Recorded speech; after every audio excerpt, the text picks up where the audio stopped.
अस्सलाम वालेकुम। तो आज हम बनाने वाले हैं एक हैदराबादी फेमस डेज़र्ट जिसका नाम है कद्दू की खीर। बहुत ही टेस्टी बनकर तैयार होती है। तो चलिए देखते हैं इसे बनाने के लिए हमें क्या क्या चाहिए और हम इसे कैसे बनाएंगे। तो चलिए शुरू करते हैं।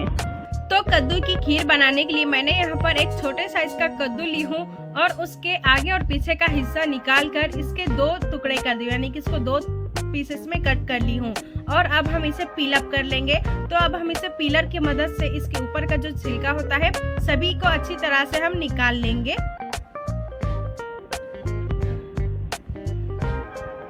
तो आप देख सकते हैं मैंने यहाँ पर सभी कद्दू को इस तरह से अच्छे से इसके ऊपर का छिलका निकाल लिया है और मैंने इसको इस तरह से स्लाइसेस में कट कर लिया है। और अब हम इसके अंदर वाला जो हिस्सा होता है वो उसे निकाल लेंगे। ये निकालना जरूरी है।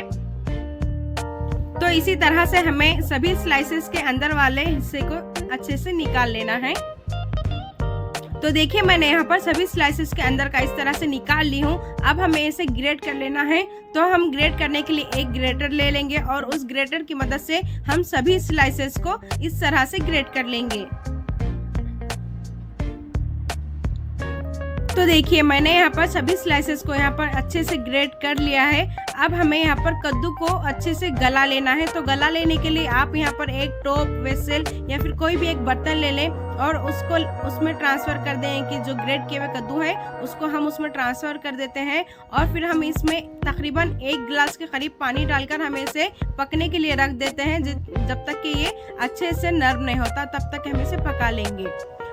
अब मैंने यहाँ पर साबूदाना, हाफ कप साबूदाने को मैंने आधे घंटे पहले भिगोने के लिए रख दिया था। और आप देख सकते हैं यहाँ पर हमारा साबूदाना वो अच्छे से भीग कर अच्छे से फूल गया है। और उसी के साथ साथ मैंने यहाँ पर 1.5 कप के करीब शक्कर ली हूँ। आप आपके टेस्ट के अकॉर्डिंग यहाँ पर शक्कर एडजस्ट कर सकते हैं। अब मैंने यहाँ पर तकरीबन 2 लीटर के करीब दूध ली हूँ और मैं यहाँ पर 2 लीटर की ही क्वांटिटी में कद्दू की खीर बनाने वाली हूँ। और ये फुल फैट मिल्क है। उसमें हम 1 टीस्पून के करीब इलायची पाउडर डालेंगे और डालकर हम इसे अच्छे से पका लेंगे। फिर अब हम इसमें डालेंगे शक्कर और शक्कर को भी हम इसमें डालकर अच्छे से पिघलने तक के लिए हम इसे पका लेंगे। तो देखिए हमारे दूध में अच्छा यहाँ पर एक बॉईल आ चुका है और हमारी सभी शक्कर जो है वो अच्छे से डिज़ोल्व हो गई है, यानी कि अच्छे से पिघल गई है।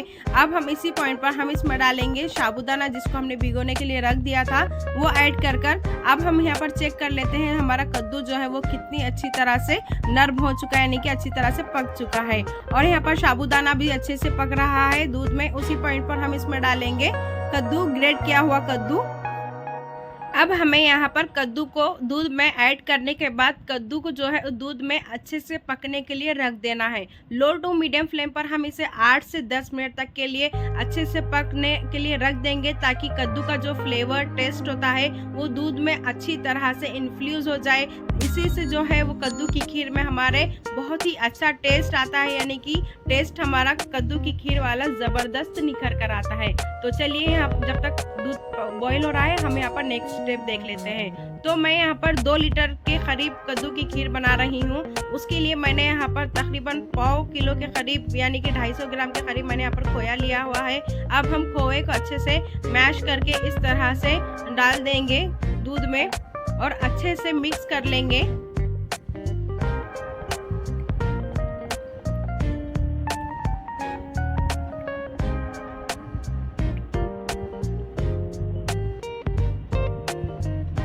तो देखिए मैंने यहाँ पर सभी खोए को इस तरह से अच्छे से डाल दिया है। अब हम इसे अच्छे से मिक्स कर लेंगे।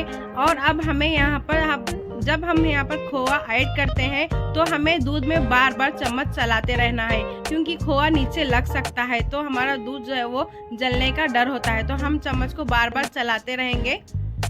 और गैस की फ्लेम को लो टू मीडियम फ्लेम पर ही रखें, हाई टू मीडियम फ्लेम पर ना रखें। और लो टू मीडियम फ्लेम पर ही हमें सभी प्रोसेस कर लेना है। तो देखिए खोआ भी दूध में अच्छे से पिघल गया है और मैंने इसको 4 से 5 मिनट तक के लो टू मीडियम फ्लेम पर पका लिया है। अब हम इसमें ऐड करेंगे ग्रीन कलर। कद्दू की खीर हमारी ग्रीन कलर होती है, यानी कि ऑथेंटिक हैदराबादी कद्दू की खीर का कलर एकदम ग्रीन होता है। तो हम इसमें ग्रीन कलर ऐड कर देंगे, लिक्विड ग्रीन कलर। अगर आपके पास लिक्विड ग्रीन कलर नहीं है तो आप यहाँ पर पाउडर ग्रीन कलर भी डाल सकते हैं। और उसको हम डालकर अच्छे से मिक्स कर लेंगे।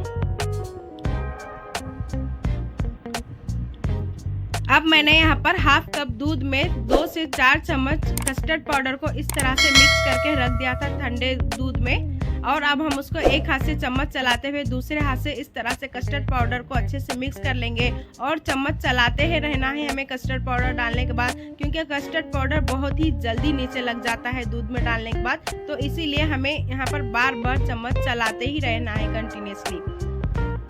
अब हम इसमें डालेंगे इसके बाद मिल्क मेड। तो मैंने यहाँ पर अमूल का मिल्क मेड ली हूँ और मैं यहाँ पर इसकी हाफ क्वांटिटी में मैं इसमें ऐड करूँगी। और आपको शक्कर इसके हिसाब से ही ऐड करनी है, क्योंकि ये मिल्क मेड भी जो है वो मीठा होता है, तो आप इसके हिसाब से ही दूध में शक्कर ऐड कीजिएगा।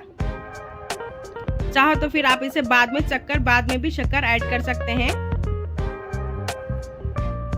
तो देखिए मैंने यहाँ पर मिल्क मेड दूध में ऐड कर लिया है और उसको भी हम अच्छे से मिक्स कर लेंगे। और फिर अब हम इसे लो टू मीडियम फ्लेम पर हम इसे 5 से 6 मिनट तक के पका लेंगे। और मैं यहाँ पर 2 से 3 खतरे बूंद जो है वो वनीला एसेंस के डाल रही हूँ। अगर आपके पास है तो डालिए, वरना स्किप कर दीजिए। मैं यहाँ पर इसलिए डाल रही हूँ क्योंकि ऑथेंटिक हैदराबादी कद्दू की खीर में ये फ्लेवर इन्हेंस होकर आता है, तो इसीलिए हम इसमें डालेंगे। और फाइनली अब हम इसमें डालेंगे ड्राई फ्रूट्स, कट किए हुए काजू, बादाम, पिस्ता, जो भी आपके पास ड्राई फ्रूट रखे हुए आप उसमें डाल दीजिएगा। और फिर इसे मिक्स करिएगा। और जब ये अच्छी तरह से पक जाए, अब हम इसे 7 से 8 मिनट के लिए लो टू मीडियम फ्लेम पर पकने रखना है। और फिर हम इसे ठंडा कर लेंगे और ठंडा कर हम इसे फ्रिज में रख देंगे, क्योंकि हैदराबादी खीर जो है वो ठंडी होती है। तो देखिए मैंने इसको फ्रिज में ठंडा होने के लिए रख दिया था और फिर मैंने इसको निकाल कर ठंडी होने के बाद एक कटोरी में सर्व कर लिया है। तो हम तैयार है हमारी सुपर टेस्टी ऑथेंटिक हैदराबादी कद्दू की खीर। तो अगर आपको आज की मेरी वीडियो पसंद आई हो तो प्लीज़ लाइक करें, शेयर करें और अगर चैनल पर नए हैं तो सब्सक्राइब भी ज़रूर कर लें। तो चलिए मिलते हैं इसी तरह से नेक्स्ट रेसिपी के साथ, तब तक के लिए अल्लाह हाफिज़।